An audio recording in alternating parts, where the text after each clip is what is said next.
Ego ये word देखने में जितना छोटा और सिंपल लगता है, असल में उतना ही डेंजरस और पावरफुल होता है। अगर तुम मुझसे पूछो कि इस पूरे यूनिवर्स की सबसे पावरफुल फोर्स क्या है, तो मेरा आंसर होगा ईगो। एक ऐसी चीज जो इंसान से कुछ भी करवा सकती है। अपनी गरीबी को हमेशा के लिए खत्म करने से लेकर अपने धोखेबाज दोस्त को लाइफ से निकलने तक, अपने रिलेटिव्स को चुप करवाने से लेकर अपनी ब्लड लाइन का सबसे सक्सेसफुल आदमी बनने तक, एक सॉलिड फिजिक बनाने से लेकर पूरी पर्सनैलिटी को ट्रांसफॉर्म करने तक, तुम्हारी ईगो तुमसे तुम्हारी औकात से भी बड़े सपने अचीव करवा सकती है।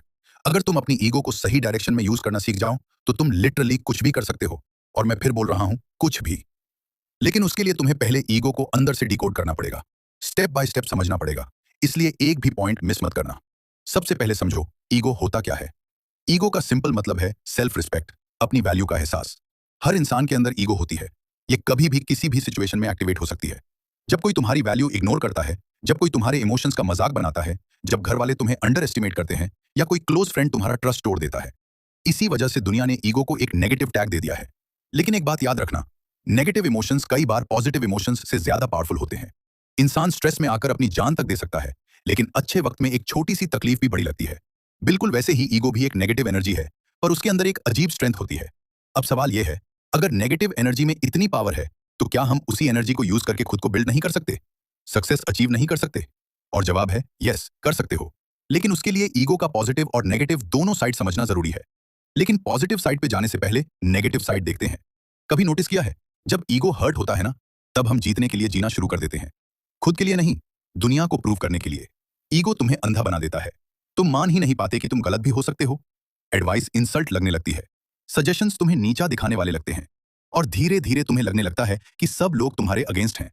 तुम्हारा दोस्त तुमसे बात करना चाहता है, लेकिन तुम्हारी ईगो बोलती है, अगर मैं पहले मैसेज करूंगा तो मैं छोटा पड़ जाऊंगा। सोचो, ईगो कितनी छोटी सी बात पे ट्रिगर हो जाती है। एक सिंपल मैसेज करने का हक भी छीन लेती है।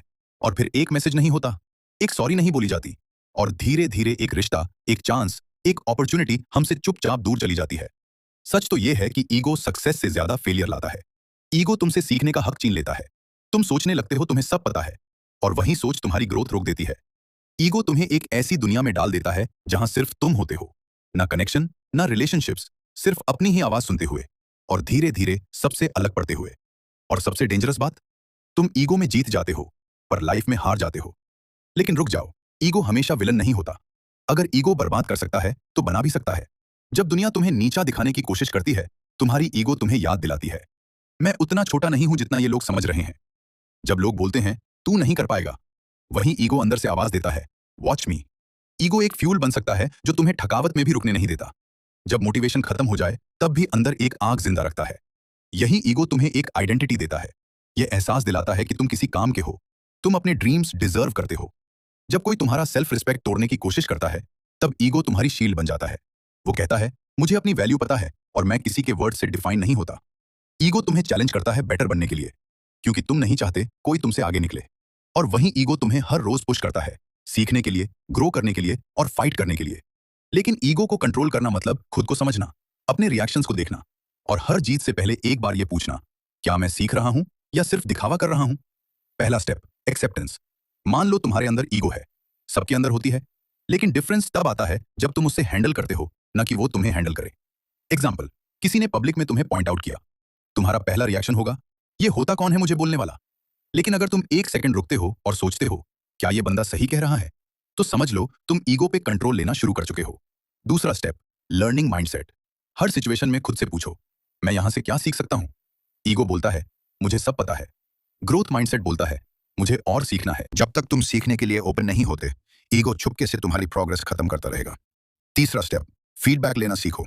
जो लोग तुम्हें सच बोलते हैं, वो तुम्हारे एनिमीज नहीं होते, वो तुम्हारे असली मिरर्स होते हैं। उनसे भागना बंद करो, उनसे सीखना शुरू करो। चौथा स्टेप, साइलेंस। कभी कभी चुप रहना सबसे बड़ा ईगो कंट्रोल होता है। जब तुम प्रूव नहीं करते, जस्टिफाई नहीं करते, तब तुम्हारे एक्शंस बोलते हैं, और वही तुम्हारी असली स्ट्रेंथ बन जाती है। ईगो को तोड़ने की जरूरत नहीं है, बस उसका डायरेक्शन चेंज करने की जरूरत है। ईगो से लड़ोगे तो थक जाओगे, लेकिन अगर उससे गाइड करना सीख गए, तो वही ईगो तुम्हारी एनर्जी बन जाएगा। तो आज हमने समझा कि ईगो तुम्हारा सबसे बड़ा एनिमी भी बन सकता है, और सबसे पावरफुल वेपन भी। फर्क सिर्फ इतना है, तुम ईगो को कंट्रोल करते हो या ईगो तुम्हें।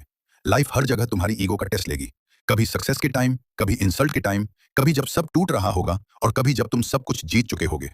ईगो का नेगेटिव साइड कहता है, कोई मुझे नीचा मत दिखाए। ईगो का पॉजिटिव साइड कहता है, मैं सीखने के लिए झुक सकता हूं। अब आंखें बंद करो और खुद से एक सवाल पूछो, क्या तुम्हारी ईगो तुम्हें ऊपर ले जा रही है या नीचे खींच रही है? जब जवाब मिल जाए, समझ लेना वहीं से तुम्हारा असली कमबैक शुरू होगा। This is the real power of ego and now it's in your hand.